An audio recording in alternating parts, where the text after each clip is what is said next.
a choisi l'ossature bois parce que c'est très intéressant thermiquement. En termes de montage aussi, on a des délais de chantier qui sont réduits et il y a une qualité constructive qui en ressort qui est très intéressante. De plus, on utilise ce matériau avec des charpentiers, avec des montages qu'on peut appeler traditionnels, avec une écriture architecturale qui aujourd'hui est très contemporaine. Alors, sur les plans qui sont à côté de moi, on peut voir ici comment se met en place effectivement le bâtiment. Donc, on voit ici les différentes étapes de montage de l'ossature. On dissocie dans cette construction ce qui va être ossature bois et vêture extérieure. Ici, on voit ce qui est le squelette du bâtiment, la structure du bâtiment, qui elle est toute en bois, en ossature en bois. Donc on voit ici sur le bas la première étape qui est le montage du rez-de-chaussée, de sa structure. Ici vous voyez le montage du plancher, les murs en haut, le montage de la charpente ici à l'intérieur, et puis après l'habillage extérieur qui lui est ce qu'on peut appeler la vêture, l'enveloppe du bâtiment sur lequel on ne voit pas forcément du bois. Ici toutes les maisons sont couvertes d'enduit après à l'extérieur pour donner plus de pérennité à la vêture extérieure sans entretien. L'ossature bois a de nombreux avantages qui sont thermiques, constructifs, puisqu'on dessine tous les détails et on sait exactement quelle va être la construction à terme, puisqu'il n'y a pas de surprise, tout est dessiné. Nous, la moindre petite pièce de bois est dessinée pour tout ce qui est goutte d'eau, protection de la toiture, de l'étanchéité du toit. On dessine du raccordement du plancher et du mur, on dessine tous les détails de l'ossature, du squelette du bâtiment.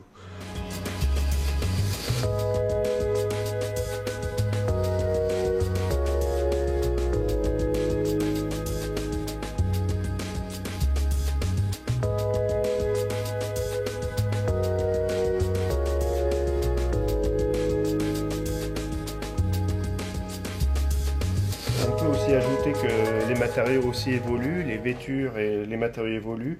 Ici, nous avons un bardage bois qui est fait par des scieurs du département.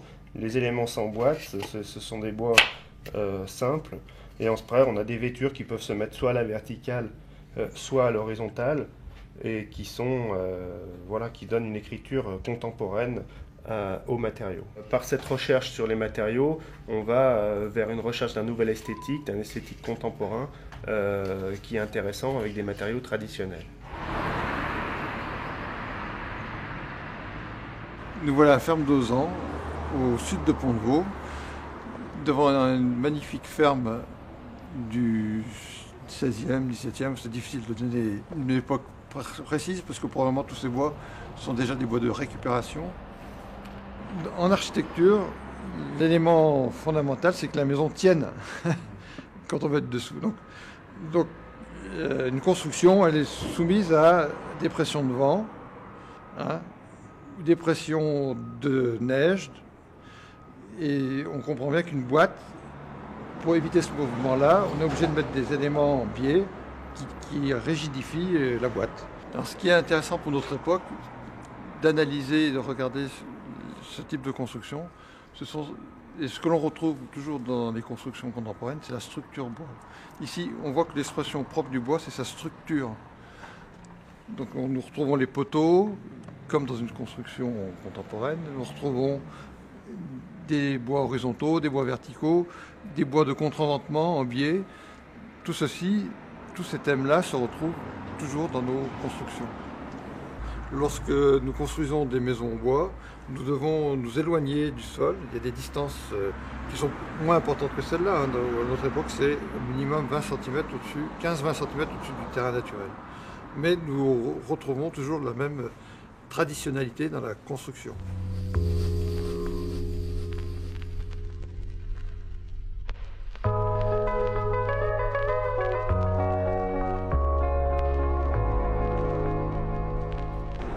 On pourrait analyser comment sont remplis les interstices de ces structures. On voit que ici, à l'aide de vernes verticales et horizontales, et tout ça rempli à la chaux ou en terre Donc il y a des éléments de terre. Ici, on voit qu'on a de la terre crue. On assurait ainsi l'étanchéité à l'eau et à l'air de la construction. Donc l'intelligence et l'économie de ces constructions, c'est l'utilisation rationnelle des matériaux les plus proches possibles de la construction.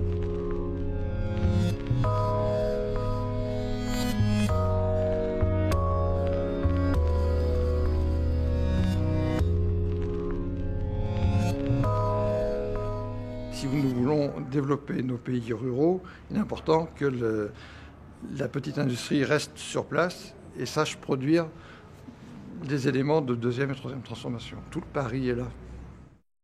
Dans les chantiers que Patrimoine des Pays de l'Ain a pu conduire, comme dans celui qui est mené ici, l'idée c'est d'en faire un lieu de vie, en tout cas de préserver la vie. Ici, c'était un lieu d'exploitation, un lieu paysan. Et l'idée demain, c'est de pouvoir sans doute y accueillir le public et en faire donc une belle illustration de ce qu'est la technique de charpenterie, la technique de maçonnerie. Donc au fond, je dirais de réhabiliter les matériaux anciens tout en les conjuguant avec les techniques d'aujourd'hui et le savoir-faire des maîtres d'œuvre et des artisans.